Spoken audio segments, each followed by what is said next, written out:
and has paid for my spot, so if I am not gone by midnight she is towing my car. Update. I wanted to thank everyone for the advice. Me and several other tenants got on board with a lawyer, who promptly wrote her a rather verbal letter, which kindly and suggestively told her to pound sand. Since that letter she has completely stopped and retracted all her statements about parking no longer being ours. On top of this, one of the other tenants apparently tipped off a Toronto newspaper. I haven't seen an article, however. In response to this, it seems like she has completely changed her mind, launched a policy on maintaining the building. Now we have someone who actually seems to come every day to properly perform cleaning and maintenance. Sadly, regardless of all these changes, I am planning on getting out ASAP, because unfortunately I feel after a few months she will probably change her mind, not opinion on everything. Edit. I forgot to mention, on the night she threatened to have people's cars towed, both me and another person recorded the tow truck driver trying to set up a tow for my neighbor's car. After confronting the tow truck driver about how he was illegally trying to tow someone's car, he immediately took off. We passed that along to the lawyer. Now to the next story, story 2. Always overlooked, even after years of supporting my parents. Even when my son was in the hospital, they still chose my sister over us. My son is in the emergency room, I texted. We are busy with Megan, my mother said, before saying something nasty about my son. So I terminated all of their house payments, vehicle loans, and credit cards. I stood in the hallway of my childhood home, my gaze drawn to the framed images on the wall, my sister's graduation, her wedding day, and the birth of her first kid. My parents were beaming with delight in every shot. Any indication of my personal successes was conspicuously absent. A familiar tightness developed in my gut.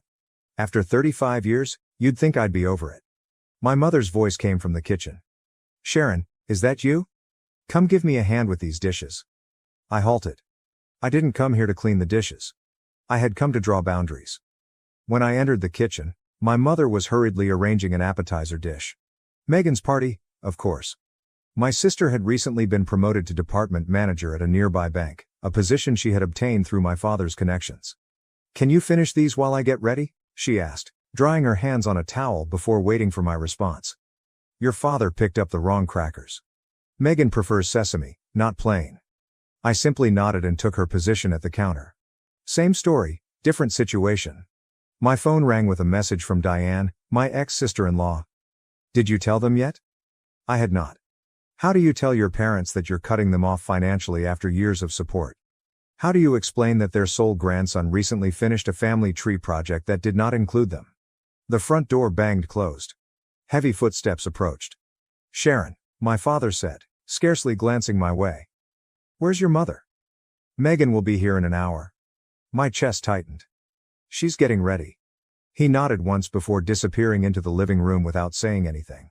I slowly arranged the crackers, remembering how many times I had stood in this kitchen, waiting for acceptance that never came. Despite my full scholarship to USC, promotion to senior analyst, and the birth of my son, Max, nothing could divert their attention away from Megan. She had always been their darling kid, the one they had after years of heartbreaking miscarriages, the one they had long given up on having. I was only a trial run, a practice attempt. I'd spent my entire life trying to earn what she had so easily received, their admiration, attention, and pride. When Justin walked out on me for a coworker 3 years ago, I expected my parents to step up. Their daughter had unexpectedly become a single mother, and she clearly needed help. Instead, they questioned whether I was responsible for the marriage's demise. Had I concentrated too much on my career? Had I ignored my role as a wife? It wasn't them who gave assistance, it was Justin's parents, Diane and Brent, who are no longer my in-laws but remain my true family. They brought Max up from school, looked after him on weekends when my profession needed me to travel, and showered him with affection and attention.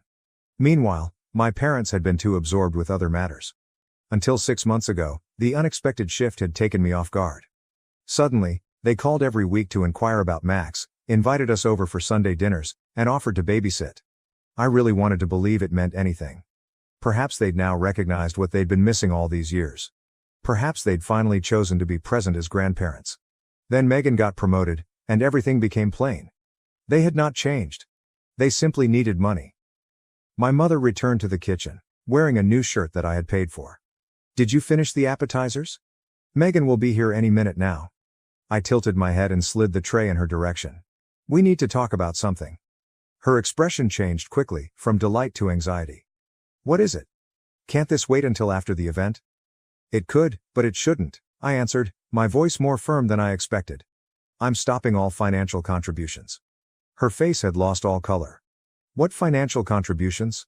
As if she had no knowledge, as if I hadn't been covering their car loan for half a decade, as if I hadn't taken care of the cost of the roof replacement last summer, the property taxes, the vacation to Hawaii.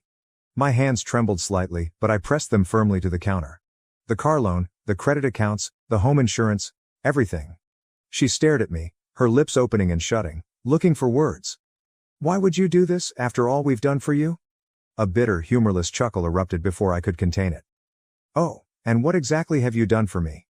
We raised you, we made sure you had food to eat. At the very least. She was seeking to take credit for basic parental responsibilities.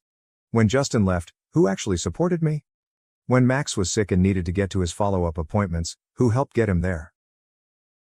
Who stepped in when I was promoted? Who even acknowledged it? They weren't there. Never them. My father strode into the threshold, his brow furrowed. What's going on here? My mother turned to face him, her voice rising in wrath. Sharon says she's cutting us off financially, after everything we've done for her. His face clouded. Is this about that situation? We already explained it. It's about everything, the words gushed forth, years of disappointment, neglect, and understanding flooding forth.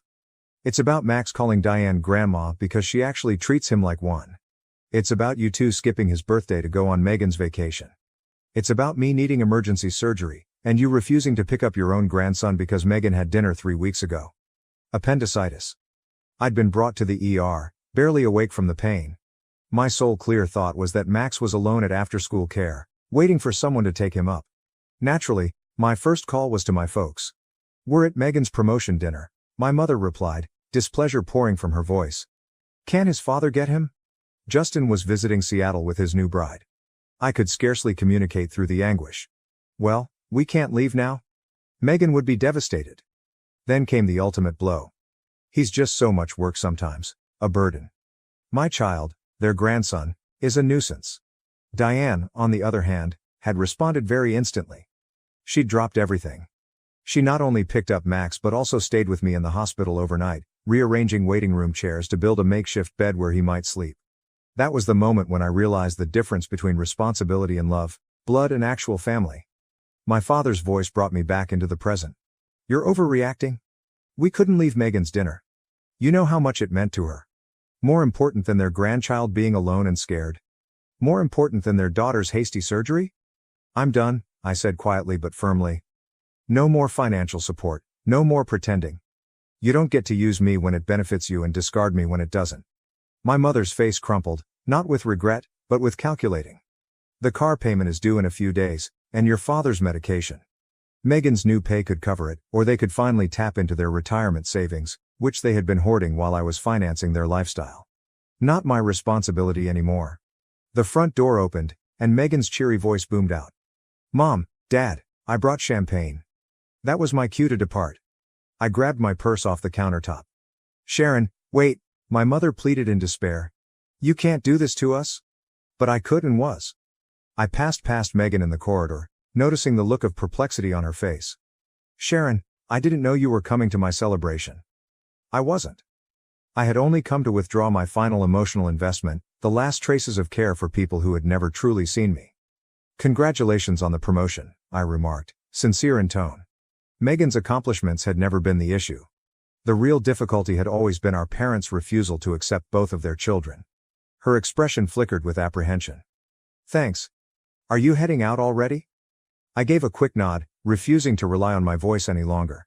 Allow them to explain themselves, and let them deal with the consequences of their own actions. The ride home was weird, like drifting through a haze. Tears welled up, but they were not from grief, but from relief. The weight I'd carried for years, continually searching for unconditional love, had finally been removed. Max was at Sharon's home. My previous mother-in-law had sent me images of him covered in baking flour, genuine joy mirrored in his eyes, and happiness in every shot. Love, genuine and unvarnished. Family isn't about responsibility or shared blood. It's about the people that stay, the ones who accept you for who you are. 3 months went by. No phone calls or manipulative messaging, absolute quiet. Then, on an ordinary Tuesday afternoon, my phone screen displayed my mother's name. My finger